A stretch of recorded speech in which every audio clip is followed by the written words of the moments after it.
Free throws. Hold up. What is this? Oh, wow. that's Trysta how we Tuesday is a feel. whole different vibe. Oh, it is a vibe right now. Don't let the dog jump out the window. Don't let the dog get away. What's up, She TK? vibing out. We're sitting in the parking lot. So I got a message today from my brand manager. You guys know what time it is when that happens. And he's like, "Hey, are you gonna come in at 20 minutes before showtime again today?" And I'm like, "Well, that's unfair. I have hits. You guys know that I have hits. And then I leave as soon as the hits happen." And he goes, "Well, I was planning on talking to the show, beforehand. So ... And I was like, "Well, let me just get down to the parking lot of the studio, and I will talk to you guys in the car instead of in the studio, which brings too much of a stale vibe, too many moving pieces, too many cleaning ladies, too many moving parts." Can we also point out, hey, are you going to show up 20 minutes before the show starts again? Is the most passive aggressive BS I've ever heard. Yeah. You would think he was one of mine, but he's not. He's not. He ain't with us. I've realized that. You know what? Sometimes it's you got to figure out what's going on. God. Oh. Yeah, it would just point out, is this Tesla Trysta? There's strong speculation that it's Tesla Trysta. That look like a big body. I wish I was a part of your crew. I've got a Q5, Audi Q5. Oh, okay. Okay. Well, excuse us. Yeah. I just need a bigger car. Just a bigger car. I'm about to say that looked like a big body. Mm-hmm. That Q5 go hard. Oh yeah, that's nice, boy. Sometimes I dream that she is Don't me. do that to him, Krick. Trysta Krick joining us live now as Trysta Tuesdays are in full effect. You dropped the pod. Let's get into this. We were talking about Memphis rooting hard for the Lakers tonight, with the Sacramento Kings having a chance to move up officially there into the 2 spot. But it feels like when it comes to Memphis, no one's really talking about basketball or the 2 seed or where they're going to wind up in the postseason. I know you potted about this morning, and curious, like, where you think we go next with Ja Morant and the Memphis Grizzlies. Well, I would like to say I thought with all things being like considered, was a pretty funny segment, which I was pretty surprising that I could make it funny, because I wasn't aware that it was going to be possible. I was like, man, where's the funny in this? And then you get down and you push record, and then you're like, man, some of these idiots out here are like Gilbert Arenas telling us we should just pretend like it didn't exist. Like, okay. Or did you hear what Kendrick Perkins said? No. Did you hear what he said? I don't even want to say it out loud with my own lips. That's how bad it was. Oh, Lord. Damn. Yep, don't even want to say it with my own lips. It was such a trope. Kendrick's having a rough week. Yeah, he is. He is. I heard Google what Skip Bayless said. Now, Skip. Skip. Somebody got to get Skip now. We didn't said it before, but somebody need to get him now. Skip said Ja Morant wanted to be a Crip. He said, I don't know if he's a Crip or he has dreams to be a Crip. He said, I don't know if he was initiated by the Crips. Like, Skip, what the hell do you know? He has dreams of being initiated by the Crips. Listen, as someone who almost got mixed in by the Crips, nobody wants to be initiated by the Crips. I ran away. There were these girls in 6-0, and we were at this wake in my neighborhood. And I was wearing the like little New York Yankee blue slippers when they were popular outside, just wearing them, just thinking I was cool. Me and my play cousin were kicking it. We're just playing some video games.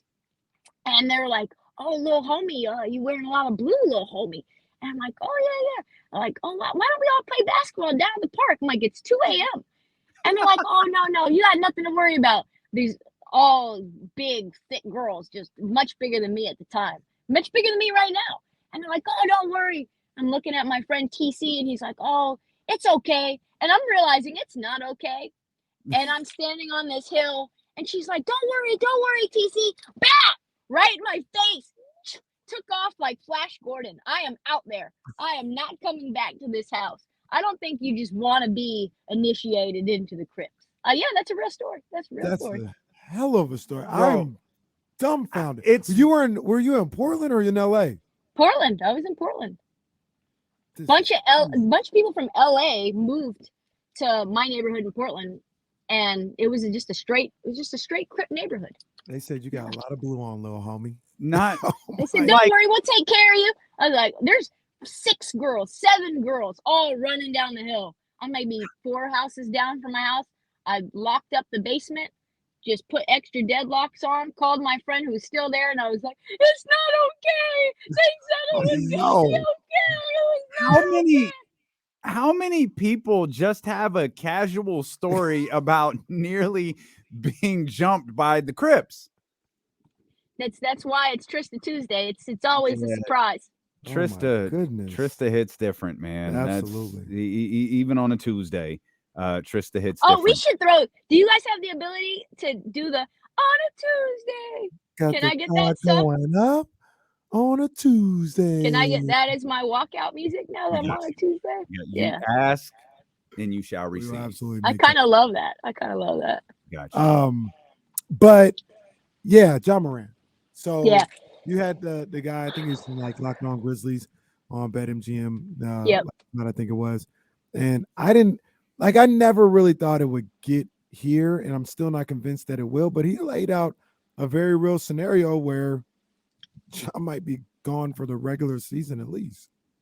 Yeah, and I think the main thing is that I talked to the Memphis folks today at 929 ESPN, and I think the question is like, how much do you have to prove in order for you to get that specific suspension?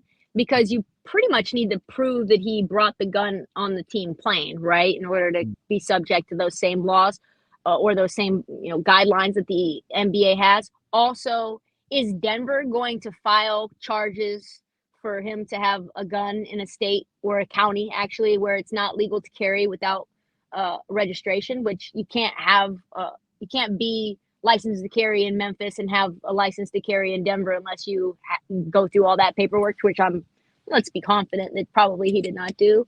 Did you ditch the gun? Is someone going to catch? There was a whole meme going around, or a whole video thing on Sunday. It was like a fake scenario about somebody convincing his friends to catch a case, like right after he gets in the league, and they're like, "No, we're not doing that." Is there going to be It's a Ray somebody? Lewis story. Yeah, is there somebody else that is going to do that for him?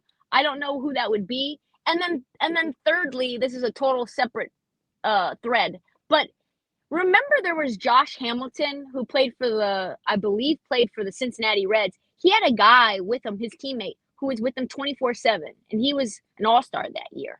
And he was his roommate, slept with him, went everywhere he went. Steve Kerr, I remember telling me that Phil Jackson had him go everywhere that Rodman went in order to keep him out of trouble. Could we see a scenario where Steven Adams is that for Ja, just trails him? You might. I mean, yeah, you might. And this is really unfair for me, what I'm about to say. But you say like the league has to prove, and this is not how the league should work. The league should work where you're innocent until proven guilty, just like the court of law or whatever. But common sense. Well, you're innocent if you don't broadcast it on IG Live. There's that. Common sense says Ja has to prove to me that he didn't have that gun on the plane. Because common sense tells me you had it with you the whole time. So I know that's not how the investigation is going to go, but you got to prove to me like, nah, I didn't have this the whole time. Because what it looks like is you had it the entire, how you just randomly in Denver pop up with a gun? Like you got to prove to me that you didn't have it the whole time. Yeah. I don't know. I don't know how that's gonna, like, you mentioned the Steven Adams thing. Steven Adams, we mentioned this yesterday because Shams had tweeted about a veteran in the locker room saying, we've got to stay more focused on the road. The veteran was Steven Adams. Steven Adams was like, we've got to be more focused on the road. You mentioned the person who follows him. Dez had that. It wasn't a teammate though. It was a hired. It might have been Mr. Hill. Now that I think about it, it might have been Grant's dad who did it. But Dez had, for lack of a fairer term, a babysitter.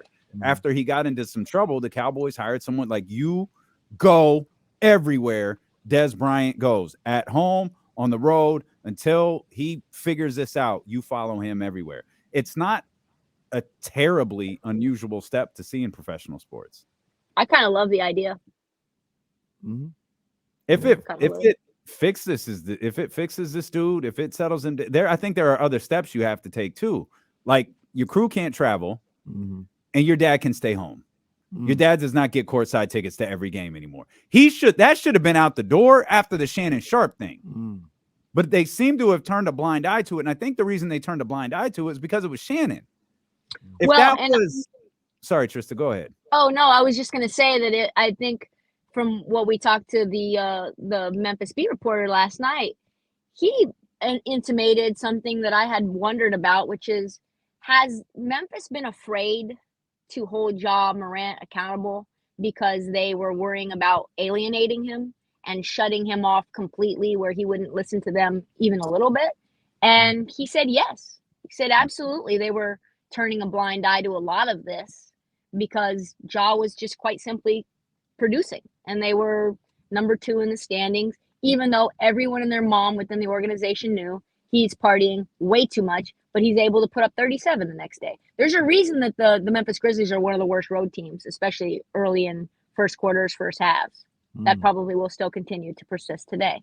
And I think you talked about, he's a loner. Like, this isn't like the Memphis Grizzlies Right. or a group of Memphis Grizzlies. It's literally just Ja and his crew that goes with him everywhere he goes. This isn't a Memphis Grizzlies thing. Right. And he's kind of one of those guys who wants to travel in his own circles. It's not like he has a big entourage. He and Jay Crowder were pretty close. That was his only real close teammate that he had, that he sort of looked up to. Apparently that was his OG, his big homie on the team. He told everybody that this is my guy. I actually wouldn't hate Jay Crowder coming back to the team next year in the offseason. I think that would help a lot. We talked about it yesterday, and I just looked at Ja. And look, I hope that everything works out for him and he can turn this around and be positive. But I always felt like, man, I don't know, because he just seems like a real arrogant dude. And like the more I hear about him, the more it kind of gets confirmed for me. My feelings, get confirmed. I would just like kind of watch him on the court. Like I'd watch the way he'd move on the court, and everybody got to be too small, and you see little stuff like he dunks and he, for lack of a better term, wants to have his legs open on the person that he dunked on, and all. It's like, bro, like you do that a little too much for me, man. And the way he moves, and it seems like it was the arrogance not only on the court, but it spilled off the court in a major way with all this stuff coming out now. Yeah, I think that's right. And I think part of it is just chip on your shoulders are tough to get by. I have it. I know that when you've been told no a lot, or you've been told you're never going to be anything, despite what talent you do or do not have, and you don't have a lot of support outside of maybe your family. Ja's dad has been somebody who's criticized him a lot. Remember, Ja said that my dad was my first hater. He told him, you'll never go to the league. You're trash. You're not a good basketball player. That's a fuel, and obviously that fueled him. That's not a clean burning fuel, right? That doesn't help you long term once you've succeeded. Boy, that chip on your shoulder, better and better every day. Yeah. That's wild. The Absolutely interesting incredible thing about LeVar, you bring him up, there's like he said all those things that he said, and like you said, looking better and better every day, because he would speak about his sons a certain way in the media and in public, but I think it was on like the little Facebook show or something was going on, and I just remember him getting on LaMelo. He would get on. He'd be like, LaMelo, you play selfish. You a selfish player. I cannot stand. Nobody's gonna like the way you play because you are selfish. And until you learn how, you don't play no defense, you don't pass to nobody, and until you learn how to play different, ain't nothing. But he was like being real with him. But the what I feel the beautiful thing about that is he kept all that in house. He kept it all. He would never let anybody hear him speak about his sons in that way, because he didn't want them speaking about his sons in that way. So when they were out there, LaMelo, he gonna change the game. Lonzo gonna change the game, That's how he'd speak that in Except for existence. that you know about that. Obviously, it did go public in some way. Well, yeah. Yeah, when he got on the TV shows and the radio shows, he would say all that. But the only thing I never liked about LeVar is when UCLA lost to Kentucky and he blamed the UCLA players. I didn't like Yeah. that was the only thing he ever did I didn't really like. You think the Kings can take 2? I do. Yeah. Playing really good basketball right now. I think that these next 3 games are going to be tough. So tough. Yeah. You got what? You got Knicks. Yep. You got Bucks. Who else? Who's the third team Phoenix. that's really tough? Yes. And Phoenix. Suns are sandwiched in between those 2. Yep. And then also you'll have a 3-game sort of, I guess you could call it a hiatus. And then you get the Celtics. And I forget there was another team that was Phoenix again. Yeah. So I do think Memphis is going to have a tough time, though. They don't have a backup center now. I think they're going to get eaten alive by Anthony Davis tonight. It's just Xavier Tillman. What's he going to do? Nothing. It's literally nothing. Adams feels like the ultimate loss for them. Like, I don't know that we all computed that right away, but as it started to add up, it was like, hey. And then Brandon Clark went down with an Achilles injury. He tore his Achilles on Friday night, the same night that Ja went out on the town, we'll call it. Bad trip to Denver. Bad trip to Denver. Really bad. Yeah. That Memphis. Hey, real quick, do you have to go inside for your passive aggressive brand manager? Okay, I was just making sure. I just can't get stuck in traffic and be there at 6:20. So got you. I'm good. I'm good all the way. I just now I'm like 15 feet from the door instead of 2 miles from the door, and traffic is crazy out here. Memphis, I was watching them on Sunday, and they felt like a team that kind of lost their way. Like, remember how people would talk about LeBron when he first went to Miami, and he's like, he was trying to be this villain, but that's not who he was. Yeah. And in effect, like Memphis, like really tried to buy into this Memphis versus everybody and all this other stuff. And I don't think they have a lot of guys who are like that. I think I want to say the only person, because Dylan Brooks is on there too. But the only 2 people who are really like that are probably Ja and Dylan Brooks. And everybody else is just like hard workers. We want to work hard. We want to get and because they took on the identity of Ja specifically, feel like they got lost in all that. They lost their way. And I don't know if they can get out of it now. And could you imagine, because there were whispers, right, about what would happen if the Knicks had the 2nd overall or the 1st overall pick? Ja would have already experienced all of this in New York. This would have been a bad situation for him. Yeah. But do you think the money influence, like the big contract and not only the big contract, but with that, like he achieved a certain level, and rightfully so, by the way, a certain level of status. It felt like that's where like a shift started, was after the contract, after the status, to where maybe it wasn't a big deal at Murray State. Maybe it wasn't a big deal through that rookie year, but now that status is here, now that money is here, now it's a problem. Yeah, and you just get more expensive vices, right? You get, and that's not just money. That's the type of danger that you put yourself into. That's why some of these people who are so rich, they get involved in crazy exotic things, because at a certain point, what left that's normal do you have to do? It all sorts to that's dull why itself. Kenny does the radio show. That's what he does. This is Kenny's just exotic. Nobody listens to this guy ever. Trysta, no, she been here. You can't hide. Long time Mets fan, lifelong Mets fan, Kenny. I got love for the Mets. You know, I got love for the Mets. It's all good. Except when they play he's the one calling into your WFAN show asking about relief pitching and backup. What you think about this ghost fork, bro? What you think about this? See, you mentioned, or what you mentioned LeBron. Did you see LeBron shading half the league last night? Oh my God. That was a direct shot at Grant Williams, was it not? Well, who was it a direct shot at? No. Well, yeah, probably. Grant had a tough night. Sorry, Jesse. Grant had a really tough night. That was incredible for me. So I had Cavs -3.5. So I took it the night it got opened, right after the game. I saw Keith Smith from Spotrac tweeted, "Hey, don't be surprised if pretty much everyone on the Celtics sits out tomorrow." back-to-back. They want to continue to get healthy and stay healthy. And so I took it immediately. Cavs, 3.5, knowing it would go, I thought maybe 5.5. Man, Cavs went up to -7.5. And I'm like, ooh, I got some closing line value. Oh, yeah, this is going to be an easy one. And Cavs ended up down big pretty much the entire game. So I needed overtime in order to win that bet. So I was on the air, and all of a sudden I see Grant Williams misses the second free throw. I never saw him miss the first one. And I'm like, how is this possible? How are they going to overtime? 0.8 seconds left to go. Oh, yeah, he missed them both. Oof. After telling Donovan Mitchell he was going to make them both. Oh, that's not good. Not good. Not good. What do you think about Bron's tweet though?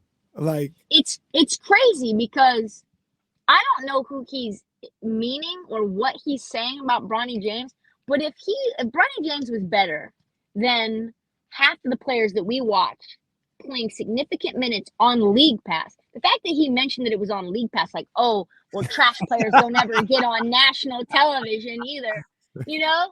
Like, is he? I know Matthew Dellavedova got in the game a little bit last night, but He did. Is he talking about Delhi though? He tweeted it before Delhi, right? I think it was before Delhi's game. Steph started. stopper. You leave Delhi alone. That would have been a real hater move against his former teammate. But to me, it just felt like so off. I don't know what LeBron is doing. I honestly don't. He never makes sense to me. It's always just him.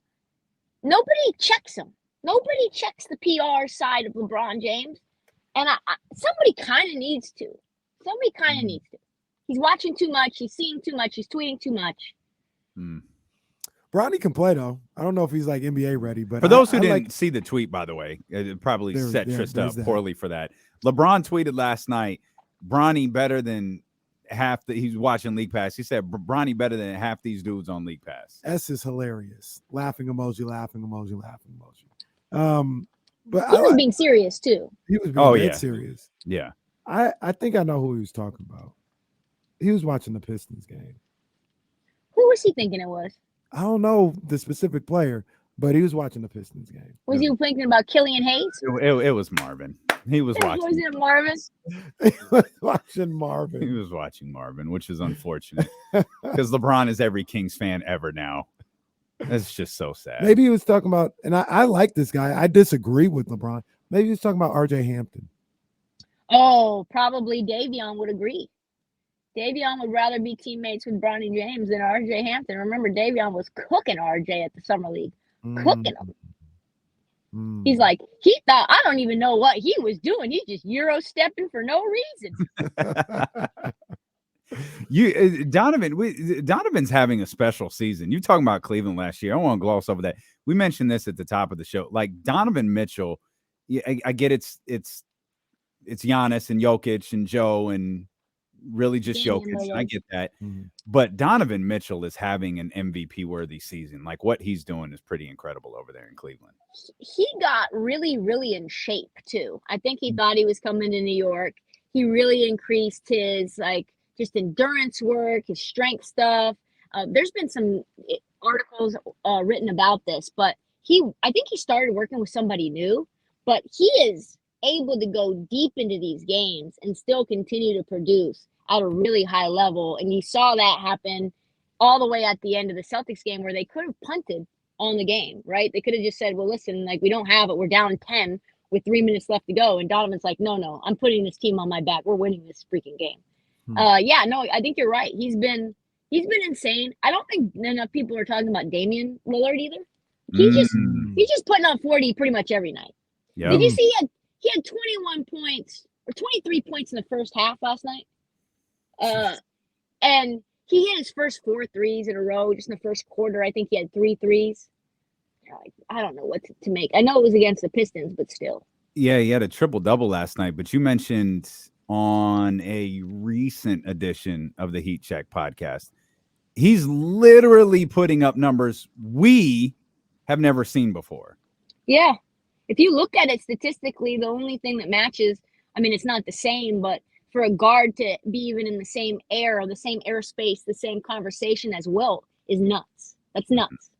Yeah. And that's the only other player in history that's done what Damian Lillard has done in terms of these numbers that he's putting up. And I think what is really meaningful, and he said this to the Pivot podcast guys at All-Star break, where he said, I think I'm the second best shooter ever behind Steph, is just how difficult his shots have to be. Nobody's there giving him easy catch and shoot opportunities. They're not setting the offense in a way to get him open looks. Everything is off the dribble for Dame by himself. Like step to the right, step to the left, step back, jab, step back. All of that is him creating space. And these aren't high quality looks that Damian Lillard is just hitting with ease. I've been saying for a long time, and I believe this, and I'm gonna continue to believe this. And no disrespect, this is just how great these two guys are. But when you talk about accomplishments, obviously he can't match up to Steph Curry. He can't. Like Steph is more accomplished in this league. But when you talk about just hoop, watching these dudes play, watching what they can do on the court, I think he is so much closer to Steph Curry than people want to give him credit for. Like he can do every single thing Steph can do, and there may be one or two things that he can do better than Steph.